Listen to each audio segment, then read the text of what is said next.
eu vou falar direto para ele. Para o Júlio Avelar, que é o cara responsável do calendário, para ele cuidar direitinho na sua atividade da organização e de tempo de descanso das equipes. Tem atletas, tem pessoas, tem seres humanos que daqui a pouco, com menos de 72 horas, vai estourar. Vai estourar a lesão. Vai estourar um joelho. Vai estourar um tornozelo. Prejudica todo o clube, prejudica uma campanha, prejudica o atleta individualmente. Cuidado. Vou dar de novo o nome.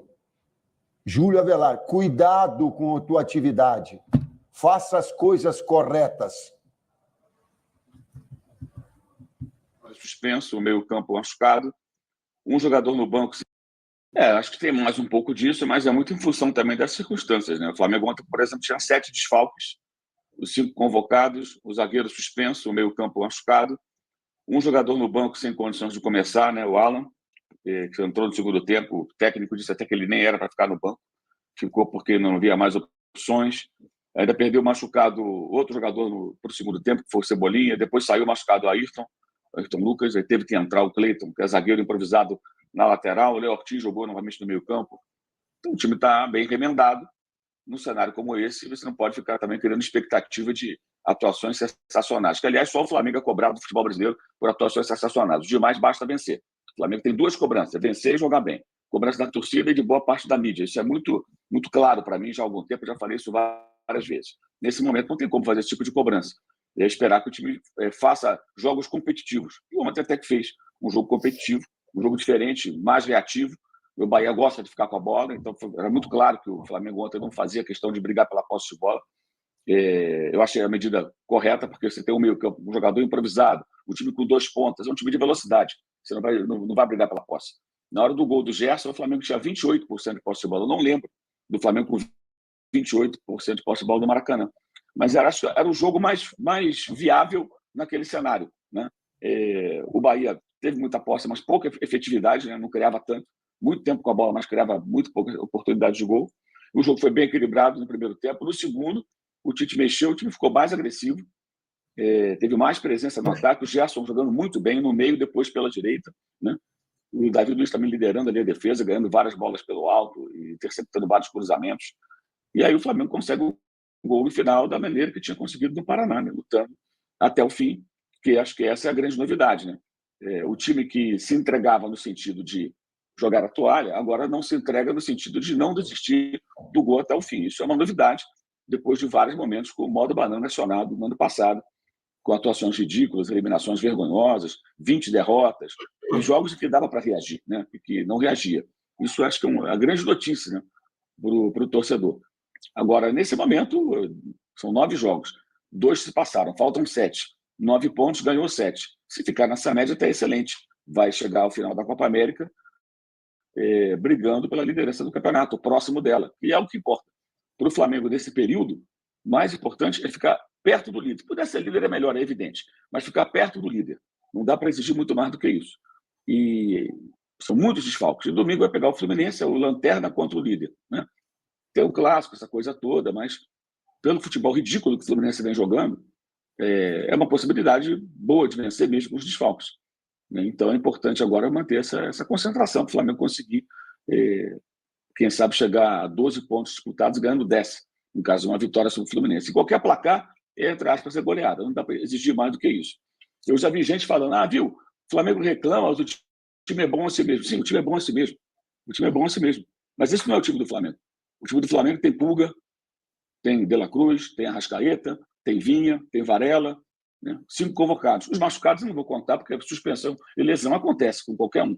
Mas 5 jogadores arrancados de uma vez só. O Atlético perdeu 3, aí teve mais problemas, tomou 8 gols em 2 jogos, né? Porque muitos desfalques, aí juntou com uma expulsão no primeiro tempo do Hulk contra o Palmeiras. Ontem o time completamente mutilado, né? Então você tem as lesões e as suspensões, que são inerentes à maratona da temporada, mas também fica sem jogadores importantes que são retirados do time para jogar a possante Copa América, né? A gente viu quantos? 7 mil likes, não foi isso? É um desafio. 7 mil, estamos aí com menos da metade, com quase 4. Pô, mas não tem metade do programa também? É verdade, é isso aí. Ô, Danilo, vou para você com a mesma questão. Palmeiras e Flamengo, 10ª rodada já começa a diferenciar homens e meninos. E adivinha quem são os homens? Palmeiras e Flamengo. Estão lá em cima. E ontem o Palmeiras jogou bem, e o Estevão jogou demais. O Abel ficou encantado com ele e também foi outro que falou da questão do calendário. Até citou os outros. O Zubeldia reclamou, o Milito reclamou, eu reclamo há tanto tempo. Também reclamou da questão do calendário. Fato é que, com o calendário cheio ou vazio, o Palmeiras está lá de novo. E o Flamengo também. E ontem o Palmeiras jogou com um intervalo de segunda a quinta e o Bragantino jogou de sábado a quinta, né? E mesmo assim o Palmeiras venceu, mas isso é um papo que o Abel já fala desde o começo, né? Sobre o calendário, ele reclama bastante sobre dias de descanso. Essa questão aí, Tirone, eu acho que você fala da Flamengo e Palmeiras dominando o futebol brasileiro, assim, o Palmeiras e o Flamengo, claro, né? Tem uma receita de mais de bilhão e etc. O Palmeiras ele tem um faturamento bem abaixo do Flamengo nesses últimos tempos, né? 300 milhões, 400 milhões a menos, e consegue fazer um time competitivo por conta da organização. A gente, quantas vezes aqui, eu, Mauro, o Arnaldo, o Juca, todo mundo trajando, a gente fala sobre a organização do futebol e do tal do remédio amargo, né? O Palmeiras consegue competir muito por isso. E ontem, quando o Palmeiras termina o jogo, o Palmeiras tinha Estevão, Naves, Menino, tinham 7 jogadores da base, Vanderlan, terminou com 4 laterais, é verdade, do jeito que o Abel gosta, mas com 7 meninos da base. Isso é reflexo de uma reformulação que o Palmeiras começou em 2013.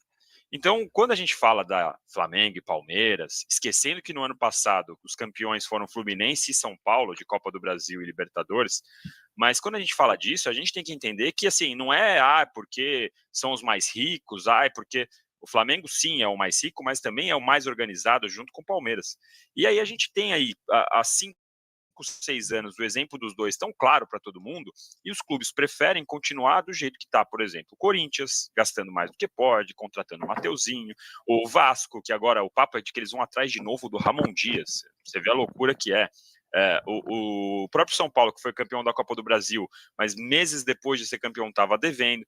Então, assim, o recado está aí, o jeito está aí, a fórmula está aí. Palmeiras, Flamengo, próprio Fortaleza, próprio Cuiabá em outras escalas, mas eles fazem uma reorganização e conseguem competir em um nível que eles não competiam antes.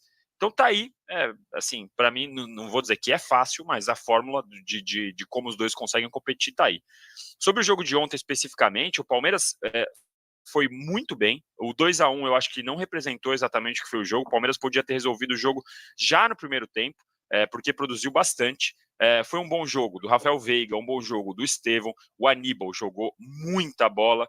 O que me surpreendeu bastante ontem foi o Gabriel Menino jogando na ponta esquerda, que foi a alternativa porque o Palmeiras perdeu o Lázaro. E aí quando você vê um Gabriel Menino que fazia um bom tempo que não jogava um bom futebol, entrar na esquerda e jogar bem, é realmente surpreendente. Eu fiquei pensando no último programa aqui, quando o Trajano disse que a gente não vê treino, que a gente não consegue ter uma certeza de que os jogadores compram e como que é a relação do treinador no dia a dia, mas quando a gente vê demonstração como ontem eu vi na do Palmeiras, como o time jogando da forma que jogou, com o Gabriel Menino jogando na esquerda, para mim essa é uma demonstração de como os jogadores compram a filosofia do treinador e como o treinador ele consegue colocar na cabeça dos caras o que eles querem. O Estevão, com 17 anos, ele realmente volta para marcar lateral como se ele tivesse ali adaptado com a tática do Abel há 40 anos. Então é impressionante como esse time conseguiu reagir depois de 6 meses sem jogar nada. A gente ficou aqui por 6 meses falando, Palmeiras não está jogando bem, Palmeiras não está jogando, não produz.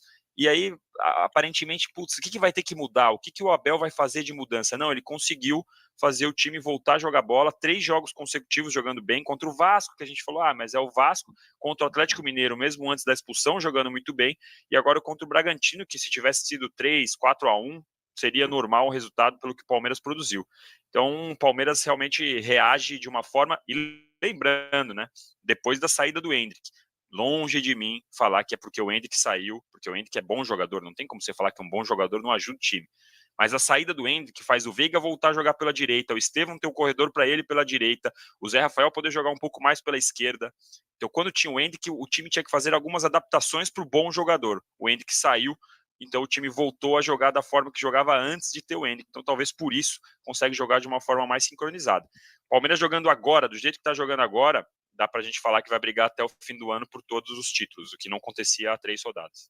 O Flamengo. A briga está estabelecida no Campeonato Brasileiro. Acho que tem muita gente brigando pela conquista do título brasileiro.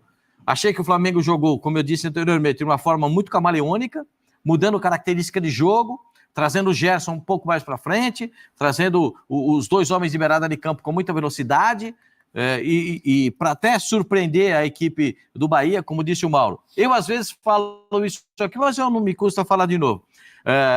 Posse de bola é legal. Acho uma coisa legal, mas me interessa é o gol. Eu me interesso pelo gol. A posse de bola eu acho espetacular, desde que ela seja útil para você fazer o gol. Se você tem 98% de posse de bola e perde o jogo por 1-0, significa dizer que você não soube fazer com a bola. Você ficou com a bola o tempo todo e não soube fazer uma jogada, criar uma possibilidade de gol. Ponto. O Bahia tentou, a defesa do Flamengo foi bloqueando, foi parando, exceção nesse lance do Ayrton Lucas, que acho que falhou, como eu acho que o goleiro do Bahia também falhou, e o Rogério Ceni, brilhante como foi goleiro, deve consertar. Depois o Zinho vai falar do lance da bola na mão. Entendeu? Aí o Zinho tá louco pra falar desse lance, porque ele já disse, tá vendo? Vai chegar o dia que eu vou falar aqui, ó, hoje não deu. Aí eu vou repetir. O Davi Luiz também foi cabecear no braço do cara, pô. É que esses dias cabecearam no braço dele. O Bahia também falhou, e o Rogério Ceni, brilhante como foi goleiro, deve consertar. Depois o Zinho vai falar do lance da bola na mão. Entendeu? Aí o Zinho tá louco pra falar desse lance, porque ele já disse, tá vendo? Vai chegar o dia que eu vou falar aqui, ó, hoje não deu. Aí eu vou repetir. O Davi Luiz também foi cabecear no braço do cara, pô. É que esses dias cabecearam no braço dele e foi pênalti, né? Não, agora sim, o que o Flamengo é diferente. Chutaram. O Tite admitiu, né? Que o Tite até admite que o Bahia roubou a bola do Flamengo, né? Ficou no primeiro tempo com 63%, mas o Tite diz assim: eles ficaram, mas não nos controlaram. Tipo assim, a gente continuou no jogo, não é porque eles tinham essa bola toda que eles tinham mais oportunidades, muito ao contrário, né?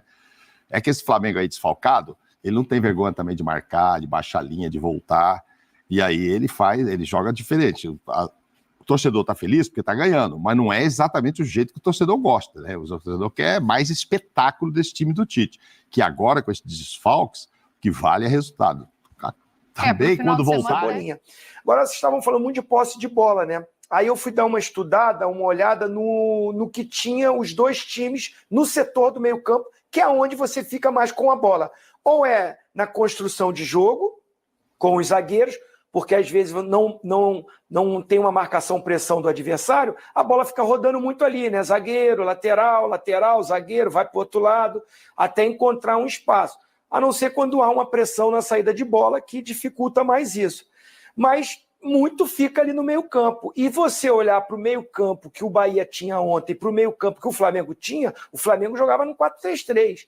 Luiz Araújo aberto de um lado e Cebolinha do outro. Então, teoricamente, 3 jogadores no meio. Léo Ortiz, Gerson e o Lohan, que é meio atacante. O Lohan não é um meia de vinha que fica construindo atrás. Ele pega na intermediária ofensiva para girar e ir vertical e para cima do defensor. É uma leitura que eu faço da característica do Lohan. Ele é um meia atacante. Então o Flamengo não tinha muitos jogadores no setor para ter a posse de bola, não. Sim. Era o Léo Ortiz com o Gerson. E tem outra coisa, então, você o meio-campo do Bahia extremamente qualificado. É isso que eu falei. Cauli, Everton Ribeiro, Caio Alexandre, Jean Lucas. Você pega o Tassiano, que é mais meia do que atacante, também volta para trabalhar, para dialogar com esses jogadores. Então, a característica do time do Bahia é de ter a bola. Mas, se você olhar, é um time que ficava com a bola, mas não finalizou tanto. O Flamengo finalizou, pelo menos do que eu fui ler e estudar, o Flamengo finalizou 13 e o Bahia 8. Então, assim, o Flamengo não tinha essa bola, mas era mais agudo. quando tinha essa bola, era mais vertical, buscava mais o gol, então finalizou mais. O Bahia tinha posse de bola pela característica dos seus jogadores. Então tem essa diferença. Aí, Zinho, já que você citou isso, né? O Bahia com mais posse de bola, mas com menos finalizações. Finalizações certas, empatou ali 3-3, metade das grandes chances do Flamengo, menos ações na área rival. Então, assim, tocou mais a bola, teve mais a posse, dominou o meio-campo, só que aí o Flamengo inteligentemente explora as beiradas, opta pelos laterais que são velozes e de chegada, os dois ontem, né? E acho que é assim que vai jogar e vai passar por essa fase até voltarem os craques todos. Aí talvez eu passe a imaginar que vai ter um Flamengo com mais posse, com mais domínio e talvez também com mais chance. Sim. Mas o Tite tá nada preocupado. Esse tipo de número aí tá bom demais. Ah, quanto é que foi? Ah, ganhamos 3 pontos. Mas é bem provável que aconteça isso mais vezes. É que os resultados têm mudado muito no último minuto, né? Então acho que talvez o torcedor ainda tenha uma preocupação de quando esse gol não vier, porque escapou de uma derrota no último minuto, empatou fora de casa, escapou de empatar no último minuto de novo, também, dessa vez jogando no Maracanã. Agora